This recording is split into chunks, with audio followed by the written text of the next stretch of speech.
Every Tuesday, we do this little segment I call What's Up, Doc? Do you have a purpose in life? Have you found that? Have you floundered pretty much through life? And a lot of people do that. They just sort of, you go day by day. You never discover a bigger, greater purpose. And we never really acknowledge that. We figure as long as we're earning a living, paying the bills, we're good to go. But once you get a higher purpose, a bigger meaning to your life, there's a whole different perspective there. Let's get that from Doc John Braccio, Regional Psychological Services. And what's up, Doc? Hey, good morning, Doc.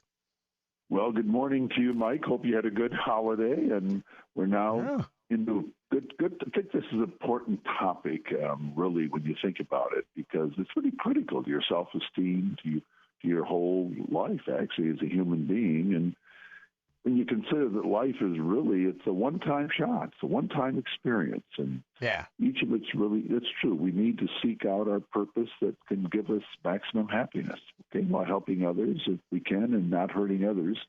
But I really do think this is an important thing. So many people just lead kind of an aimless life. Even if they're successful, they may have a job they even enjoy, but they really just are living day to day, and that's really not good. And when you consider the anger, anxiety, and depression so many people have, it's really clear that really millions of people have not found their purpose. Okay, and I think a simple way to really determine it is you just kind of ask yourself, am I happy and satisfied with my life? Boy. and I think the longer you live, you really realize that, boy, this is really an important question. Am I happy? Am I satisfied? And it doesn't matter what your age is. I mean, you can be young, you can be 40, 20, 10, 50, whatever, 80, whatever it might be.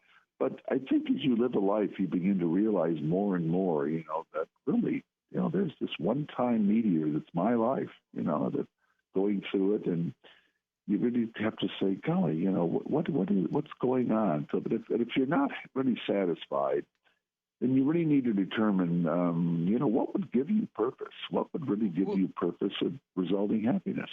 Doc, do you think that we get that? We want to find our purpose. We want to discover that.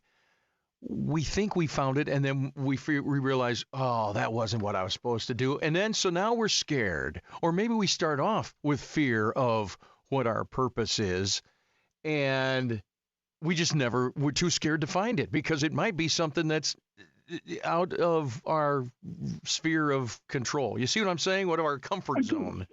I do. I think that happens a lot of times. There are people that will turn down a promotion. There's a person that won't date a certain person. There's a person that won't move.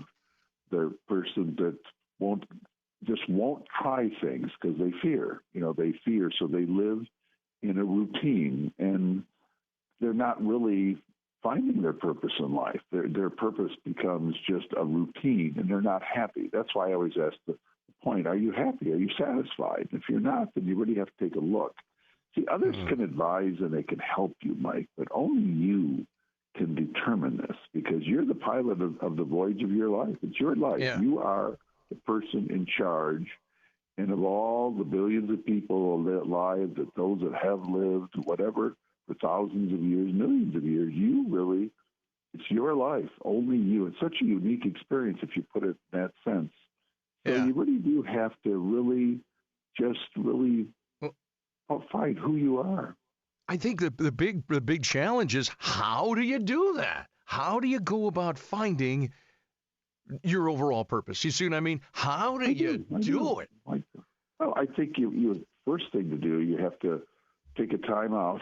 You have to look at yourself and just determine, what would it be? Now, let me give you some typical things that either singly or combined are typical factors that lead to a life with purpose. Okay, it doesn't have to be one of these, it doesn't have to be all of these, and it can be others, but these are just typical ones. Would be a faith in God and our eternal life thereafter, having a meaningful relationship with a partner in marriage or a significant other relationship, raising children to be loving, caring, and effective human beings, and that's certainly a big one.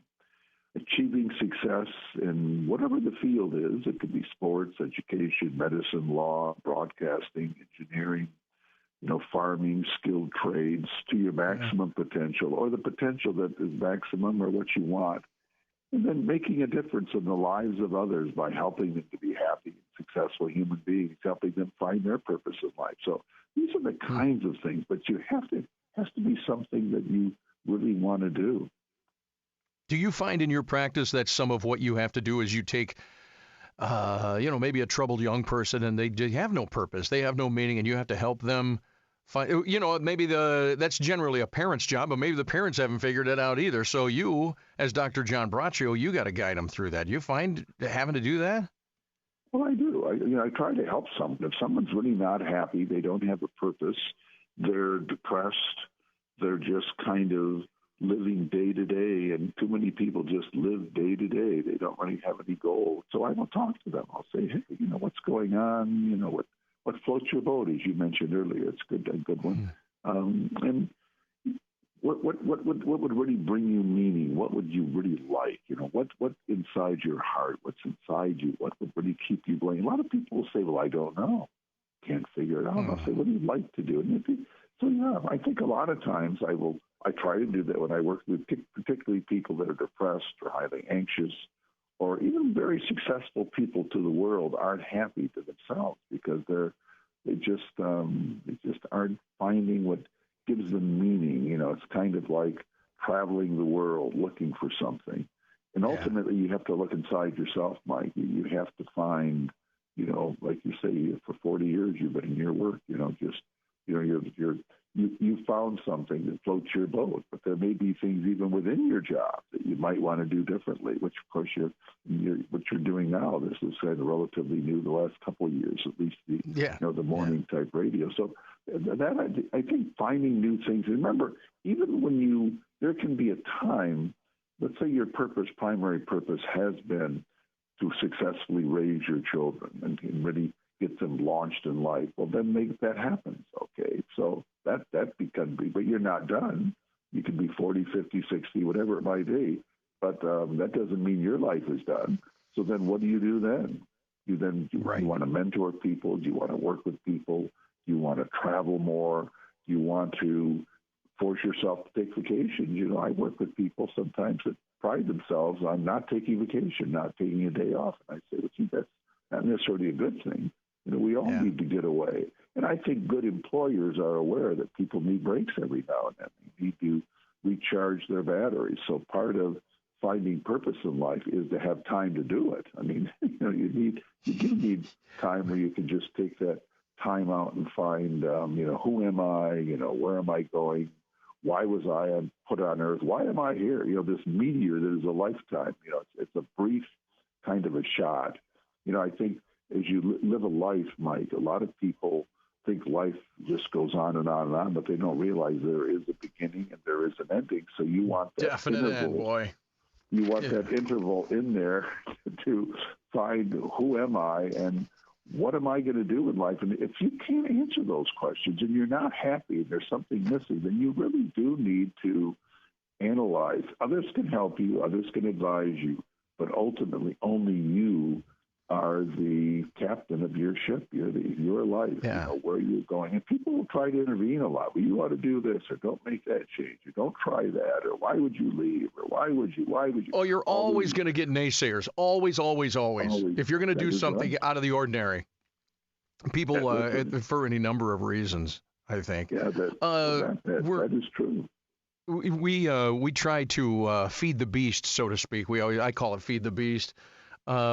You've got to put dough in the oven. What I mean by that is what goes in comes out. You've got to give yourself some information and take the pressure off yourself to get that purpose in life. Here's case in point.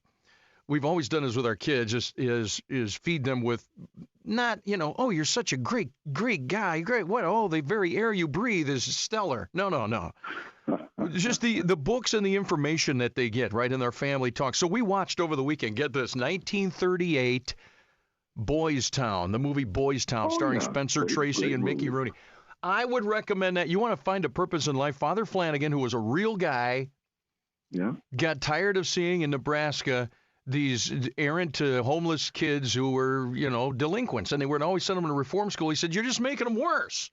So he literally stuck his neck out there, started an entire town for wayward children, and had a mayor and a hierarchy and everything. It's kind of gone crazy now out there, but you want to find a purpose in life, holy cow. And that was his whole purpose.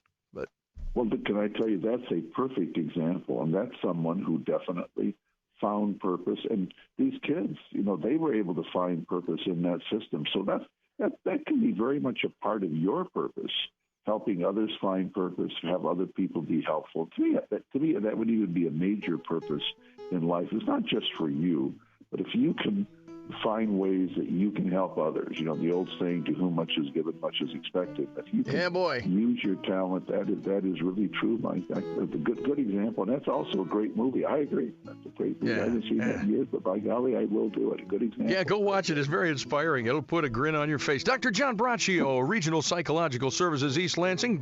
What's up, Doc? Every Tuesday, and we'll chat again next week. Doc, appreciate it. Thanks. Okay, bye-bye. See ya. 1320 WILS. Your morning wake up with Mike Austin here. We'll be back.